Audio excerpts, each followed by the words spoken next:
Hi అందరికీ. ఇగో నేను ఆలుగడ్డ బజ్జీలు అంటారు కదా, అది చేస్తున్నాను. ఎంత క్రంచిగా ఉన్నది చూడండి. చూపిస్తాను ఎలా చేయాలి అది.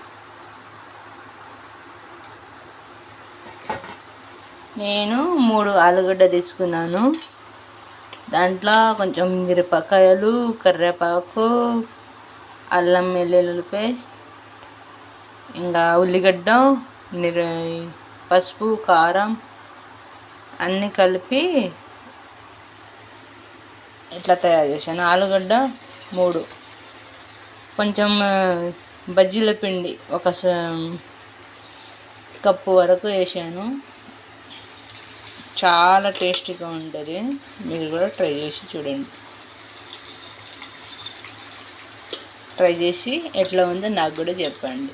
బాయ్.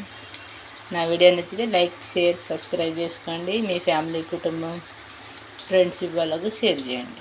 బాయ్.